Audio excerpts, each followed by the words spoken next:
Oh!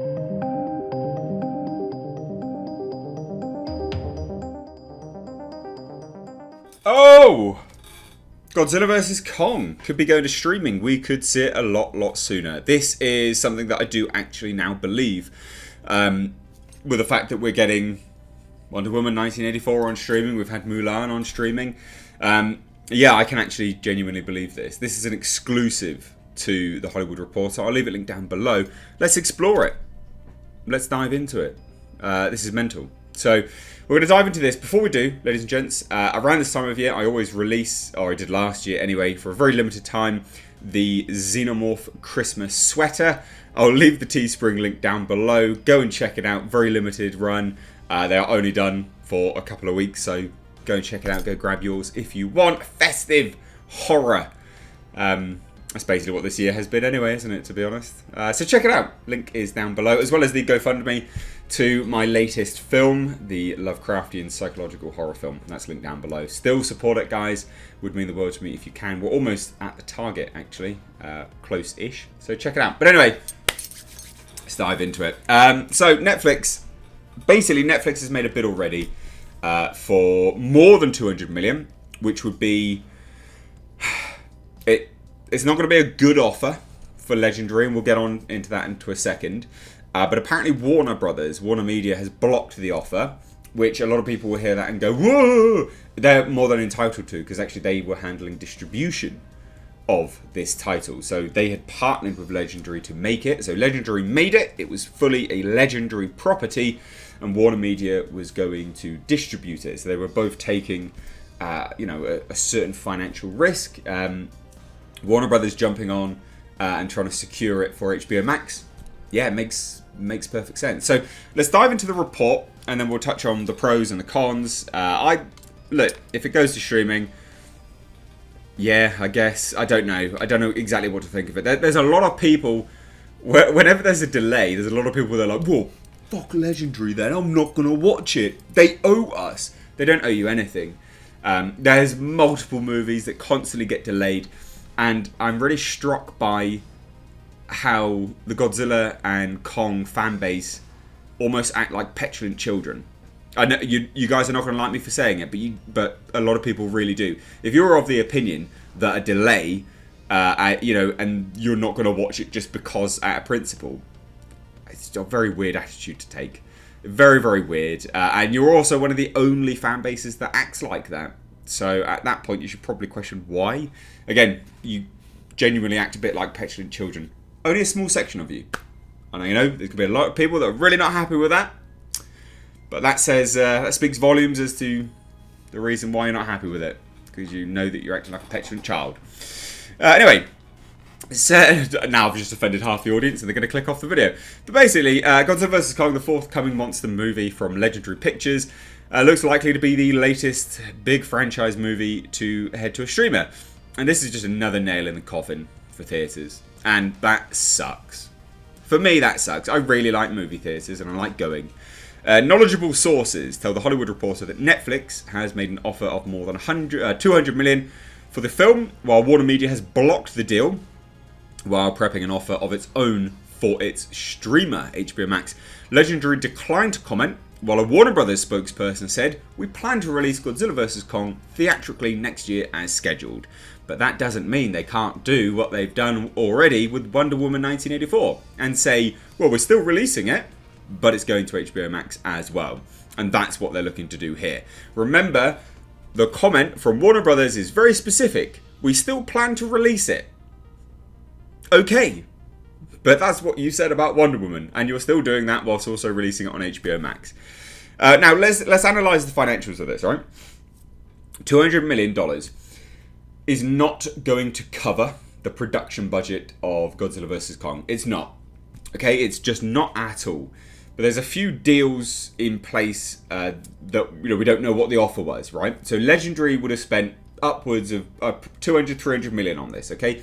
That's pretty standard because of all the CGI that was going to be in it. They've already, they had just touched a little bit on very micro marketing. Thankfully, they're not hit in the same place as No Time to Die or anything like that, where they've released trailers, teasers, any of that stuff.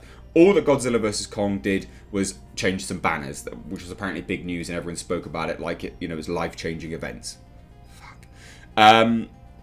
So at least they don't have the marketing budget to recoup, but they do have upwards of $200 million. It's over $200 million to recoup for the production budget, plus interest. Right, every single delay leads to interest rates for the financiers, the producers. Everyone needs a payday. That's what this is all about. So 200 million wouldn't cover it. However, we don't know whether that would have then led Legendary to be able to release it in theatres as well. We don't know what Netflix offered the over $200 million for.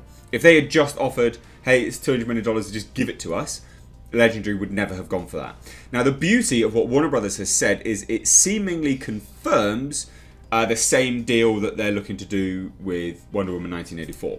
And a similar deal to what MGM was looking to do for No Time to Die, i.e. we'll release it on streaming, but we'll also send it out to theatres as well, or we'll get it back and be able to have partial rights, whatever. It's just another way for the production studio, so at this point it's Legendary, to get more money back. So there you go. There's some of the ins and outs of it anyway. What's happening, Jasper?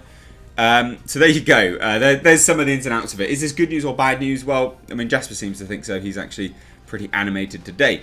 So moving down here, right? So the Netflix offer undoubtedly had a lure for Legendary, which financed 75% of the budget. So that goes to show they were the main producer. And then you obviously had Warner Brothers, who jumped on board as the distributor. Now, Netflix does not have a presence in China. That obviously meant that the film could have played theatrically there, which makes perfect sense. Now, the MonsterVerse movies, which are the cornerstone of Legendary slate, which they are big international players, especially in China. Just over a third of King of the Monsters' $386 million global box office came from the movie's China release. Skull Island grossed $168 million in China, and about 30% of the movie's $567 million gross. They'd be looking for a bigger payday than that anyway, for this one in theatres, like, without a shadow of a doubt. Even if you're just not a Godzilla fan, but you're a Kong fan, there's split fandoms, people still want to watch it. Now, moving down here, Godzilla vs. Kong, the fourth entry in the series, is slated for a May 21, 2021 opening, but it is far from clear that US theatres will be fully back in business by then, and even if they are, the studios face a pile-up of major releases that were pushed due to the pandemic. And they can't keep indefinitely delaying it, because there is a lot of interest to be paid on all of this stuff. They have to push it out at some point. And next year is looking really busy. I mean, Marvel is looking to release up nearly 3-4 movies. Like, it's too much. So a spot where they can chuck in, and throw down is becoming less and less likely. Now, meanwhile, Legendary is stuck with the cost of carrying an unreleased big budget film. Though Warner Brothers has only a 25% stake in the movie, it controls the release. And that's the thing. They control the release. But also, they still want to make some good money from this as well. Why wouldn't they? They're still looking to partner with Legendary moving forward. They want more. So if they control the release and they lead to a complete flounder, you're not going to get much. And plus the deal would mean that they're going to get more on the back end of it anyway. Now, decisions on the movie's fate are being handled at the highest level, with WarnerMedia CEO Jason Kilar and Warner Brothers chairman Ann Sarnoff figuring out an offer for a streaming release on HBO Max that in theory also includes a theatrical component, just like I said with Wonder Woman 1984. Makes perfect sense. Now, Legendary's monster movies began with blah, blah, blah. Look, I've got a lot of positive thoughts about this. I do think it'll be a shame, because I think ultimately Godzilla vs. Kong it's a monster movie, and you need to see it on a monster screen. I think we can all agree with that. But there's some pros to this, right? All the little whiny children going, I'm never going to see it, so Legendary. Hey, look, there you go, you get to see it sooner. Then you can be happy now. You probably still won't pay for it, and you never were going to anyway. And then you've also got, so that's positive, right? You've also got the fact that if they release it and make some money, they're probably going to make more. If they don't and they sit on it and they lose millions, you're probably never going to see another one again. They won't partner with Toho again. They won't get the rights again. They won't continue the MonsterVerse. And that's one of the things, isn't it? Everyone that's like, would they owe us? If you don't go out and watch it, you don't pay for it. Guys, they're not going to continue it. So that's your fandom, you know, you've spoilt it for yourself. That phrase, cutting your nose off to spite your face, that's what you're doing here. So I think this is positive. I just think it's a shame, ultimately. It deserves on the big screen. It deserves to be there. Big monster movie, big monster screen, great sound, great audio. That's the way I want to see it. In my, you know, in my living room, watching it, nah, it's not the same. I'll still watch it though. So let me know your thoughts down below in the comment section. If you're new here, do hit subscribe. Hopefully this means we'll get a trailer soon. If they secure it, we'll get a trailer. Jasper's loving that trailer idea as well. Let me know your thoughts down below. If you're new here, do hit subscribe. Like I said, check out the Xenomorph sweater in the Teespring store, link down below. Cop them. Get them soon, guys. Get them soon! Because they will be gone. And they're limited run. Thanks so much. Take care.